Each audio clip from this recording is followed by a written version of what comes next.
పవన్ కళ్యాణ్ దెబ్బకు విలువిల్లాడుతున్న డమ్మీలు అసలు సూత్రధారులు వీరేనా? అవును, గత కొన్ని రోజులుగా తెలుగు రాష్ట్రాల్లో రాజకీయాల కంటే ఎక్కువగా చర్చకు వచ్చిన అంశం ఏదైనా ఉందంటే అది పవన్ కళ్యాణ్ చుట్టూ తిరుగుతున్న ఈ వివాదమే. ఒక రాజకీయ విశ్లేషణతో మొదలైన చర్చ క్రమంగా మీడియాలో రచ్చగా మారింది. అక్కడి నుండి ప్రాంతీయ భావోద్వేగాల వరకు వెళ్లే ప్రయత్నం జరిగింది. కానీ చివరికి జరిగింది మాత్రం పూర్తిగా భిన్నం. ఎందుకంటే కొందరు ఊహించినట్టుగా ఆంధ్రప్రదేశ్ ప్రజలు ఒకవైపు, తెలంగాణ ప్రజలు మరోవైపు నిలబడలేదు. అసలు జరిగింది ఏంటంటే రెండు రాష్ట్రాల్లోనూ లక్షలాది మంది ప్రజలు మదిలో ఉత్పన్నమైన ప్రశ్న ఒక్కటే: విమర్శలు చేయొచ్చు కానీ వ్యక్తిగత దూషణ ఎందుకు? ఇదే ఇప్పుడు ఈ మొత్తం వ్యవహారంలో అత్యంత ఆసక్తికరమైన అంశంగా మారింది. ఒక్క విషయం గుర్తుపెట్టుకోవాలి, పవన్ కళ్యాణ్ రాజకీయ ప్రయాణం కేవలం ఆంధ్రప్రదేశ్కే పరిమితం కాలేదు. తెలంగాణలో వరదలు వచ్చినప్పుడు, ప్రకృతి విపత్తులు సంభవించినప్పుడు సహాయ నిధులకు విరాళాలు ప్రకటించిన సందర్భాలు ఉన్నాయి. తెలుగు ప్రజలు కష్టాల్లో ఉన్నప్పుడు రాష్ట్రాల పేర్లు చూడకుండా స్పందించిన సందర్భాలు ఉన్నాయి. అందుకే ఇప్పుడు కొందరు సృష్టించాలనుకున్న ప్రాంతీయ విభజన కథనం ప్రజల్లో పెద్దగా పనిచేయలేదని రాజకీయ వర్గాలు చెబుతున్నాయి. ఎందుకంటే సామాన్య ప్రజలకు ఒక విషయం స్పష్టంగా తెలుసు: ఆంధ్రప్రదేశ్ ప్రజలు వేరు కాదు, తెలంగాణ ప్రజలు వేరు కాదు. రాష్ట్రాలు విడిపోయినా భాష ఒక్కటే, సంస్కృతి ఒక్కటే, బంధాలు ఒక్కటే. అందుకే సోషల్ మీడియాలో కూడా పెద్ద సంఖ్యలో తెలంగాణ ప్రజలు ఈ వివాదాన్ని ఆంధ్ర తెలంగాణ కోణంలో చూడకూడదని స్పందించడం గమనార్హం. ఇక్కడే కొందరు లెక్కలు తప్పిపోయాయా అన్న చర్చ మొదలైంది.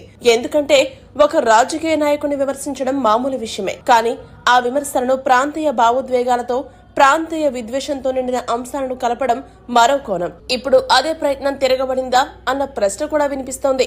ప్రశ్న వినిపించడం మాత్రమే కాదు, అదే జరిగింది. మరో ఆసక్తికరమైన అంశం ఏంటంటే ఈ వివాదం మొదలైన తర్వాత పవన్ కళ్యాణ్ పై రాజకీయ దాడులు పెరిగాయని ఆయన అభిమానులు కూడా చెబుతున్నారు. కానీ ఇదే సమయంలో ఆయనకు మద్దతుగా నిలిచే స్వరాలు కూడా పెరిగాయి.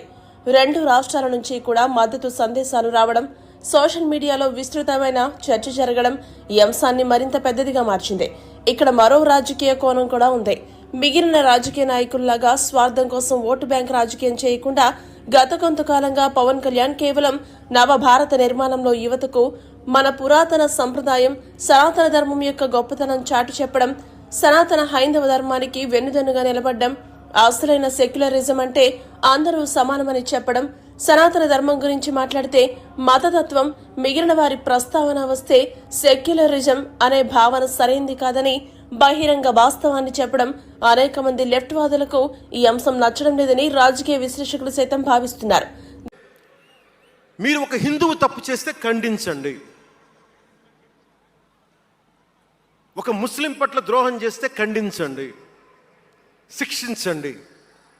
అలాగే ఒక ముస్లిం ఒక హిందువుల్ని ద్వేషించినా, దాడి చేసినా శిక్షించండి. ఇద్దరికి శిక్ష ఒకటే. అలా కాకుండా వీళ్ళనంటే ఓట్లు పోతాయి, వీళ్ళంటే ఓట్లు పోవని ఓట్లు రాజకీయం చేస్తేనే కదా ఈ రోజున ఇంత హైందవం భగవాన్ ఎందుకు ఉందంటే దీనివల్లే, బికాస్ ఆఫ్ సూడో సెక్యులరిస్. ఈ రోజున ఇది జరుగుతుందంటే because of you, pseudo secularists, because of you. మీరే కనుక secularism, if you would applied in the true spirit, there would have no need for the changes what are there today. దీంతో పవన్ రాజకీయ ప్రభావం పెరుగుతోందన్న చర్చ కూడా జరుగుతోంది. అందుకే కొందరు రాజకీయ విశ్లేషకులు పవన్ కళ్యాణ్ పై విమర్శలు పెరగడం కూడా ఆయన ప్రభావం పెరుగుతున్న సంకేతమని చెబుతున్నారు. ఇప్పుడు ఈ మొత్తం వ్యవహారంలో అత్యంత పెద్ద సందేశం ఏంటంటే ఆంధ్రప్రదేశ్, తెలంగాణ ప్రజలు పరస్పర శత్రువులు కాదు. రాజకీయాలు రావచ్చు, వివాదాలు రావచ్చు, భిన్నాభిప్రాయాలు ఉండొచ్చు, కానీ తెలుగు ప్రజల మధ్య చిచ్చుపెట్టే ప్రయత్నాలు విజయవంతం కావని ఈ వివాదం మరోసారి నిరూపించిందని చాలా మందే అభిప్రాయపడుతున్నారు.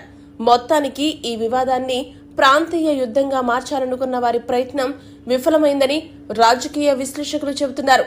పవన్ కళ్యాణ్ పై జరుగుతున్న ఈ రాజకీయ ప్రాంతీయ దాడులు చివరకు ఆయనకే మరింత మద్దతు తీసుకొచ్చాయి. అసలు ఏపీ తెలంగాణ మధ్య చిచ్చు పెట్టాలనుకున్న ఆ సూత్రధారులెవరు?